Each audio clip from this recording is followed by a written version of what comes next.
I wanted to create this whole ecosystem on my property. It was always the plan. It's why I bought the house. Jenae DiNapoli was trying to make her yard an oasis for nature, but found herself in court defending what she calls her natural garden.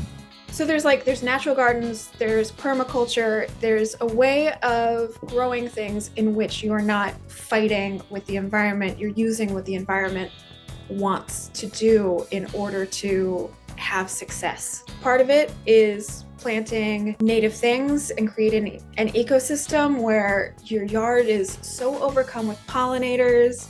It's okay if you have plants that are covered in caterpillars, because what it's going to do is the songbirds are going to come to your yard and they're going to harvest those caterpillars and they're going to feed them to their little babies. Like, everything is interconnected, and a lot of these things take time. It's important to be like, okay, this thing didn't work this year, so we're going to do something else next year. We're going to let nature dictate to us what's going to work in this garden.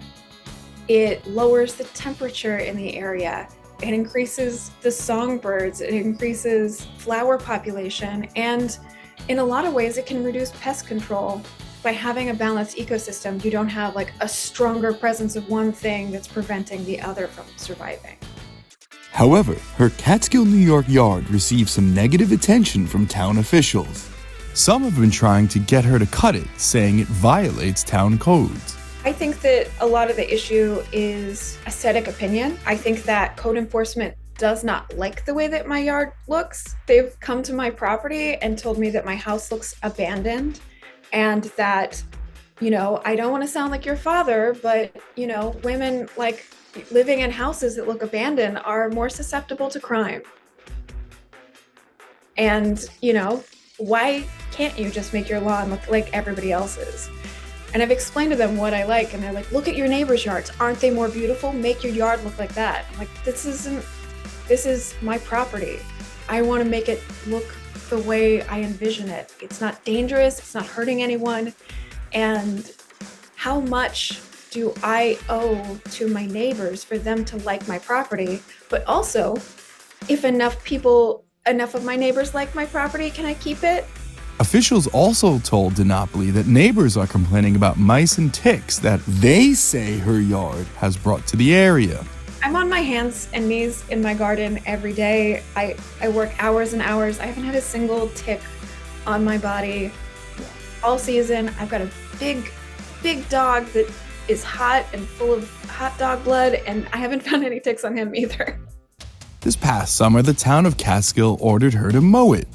It issued citations for overgrown weeds and for being a potential fire hazard. That led to a battle in court. The rule book is structured around cultivation, and that's a lot of what we've been arguing in court, is that, like, what is a cultivated property? The code inspector told the judge that I just walked into my yard and freely cast seeds and walked away. And the judge was like, is that what you did? And I said, no, this is a cultivated garden. I have receipts for seeds that I purchased. I have a map of the property and where I planted things. This is a cultivated garden that is being worked on. I understand not wanting properties to look uncared for. I understand wishing for things to look occupied and have a neighborhood that feels like it's thriving. I am taking extra steps to try to portray that, and what's happening is code enforcement is just coming by and saying, no, we don't like it. And they're not gonna like it until it's a little mowed lawn, like it was when I bought the property. My kitchen window faces the street, and every time there's like cars slowing down, they kind of stop because they turn around here a lot too. Every single time I'm like, is this the government? Is this the government coming again to photograph my yard and tell me that I'm unsafe in my home? Are they coming to tell me that my property isn't my property? That my property needs to look how they want it to look? And like, if their opinion of what is beautiful passes, where does that stop? If this keeps going in this direction, even though there's so many people that are supporting me and what I'm doing, and there's so many other people that are doing the same thing, I have people reaching out to me nonstop. Like, if they're allowed to say, this is ugly, we don't like it, what else can they do? And part of the reason why people have loved this area for hundreds of years is because of the profound beauty and the nature up here. We're not talking about having an unmanaged property that's just overrun. It's just an homage, and also creating oases like this are like little stepping stones for pollinators that are traveling from the woods through suburban neighborhoods. New York State's own Department of Environmental Conservation says mowing less and including native plants into your yard can not only support pollinators and fireflies, but also improve air quality. DiNapoli insists that she is doing whatever she has to do to the garden to appease the town, but not remove it. In July, a judge said that DiNapoli had 30 days to trim back part of her lawn and help find a solution for both parties. DiNapoli enlisted members of Cornell University for help. I looked at a bunch of documents that Cornell had sent me, and one of them is talking about how plants have life cycles, and like grasses, in the middle of summer, the tops of the grass turns brown, and that's part of the life cycle. The plant is not dead.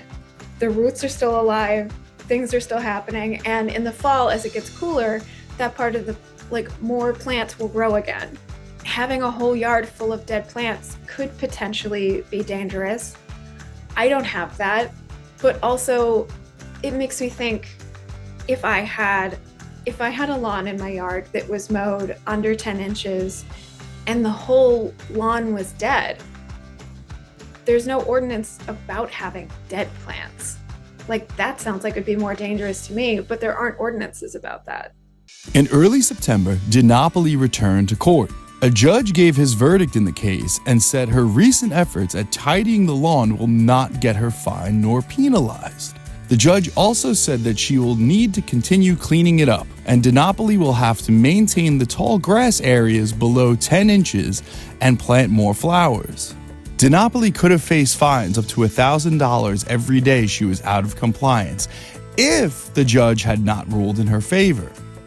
The town of Catskill cannot cut the lawn because it doesn't have any codes that would allow it. Inside Edition Digital has reached out to the town of Catskill attorney as well as the code enforcement officer for comment and has not heard back. The judge said that he liked what I had been doing with my yard. He saw the plan. He said, I've been doing some research myself, and these are things that qualify as a pollinator garden. So I have added over $300 in fencing. I painted a sign that says pollinator garden. I've added more plants. I've done the work that they asked for. There was a wood pile that had accumulated from a branch that fell. They asked for me to clear that. I cleared that. I reseeded the land underneath it. While DiNapoli is doing all she can to make her yard compliant, she is grateful for the support she has gotten from other members of the community.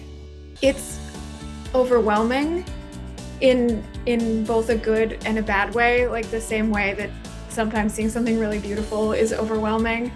I will have people just showing up in my driveway with a wheelbarrow and a plant.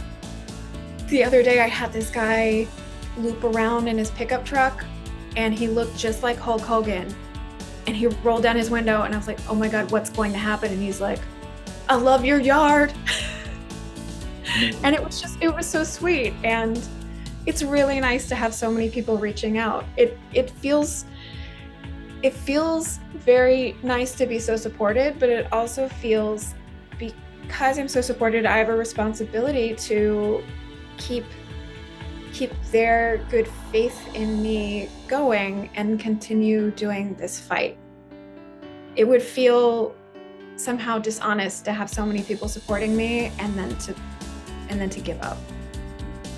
For Inside Edition Digital, I'm Sal Bono.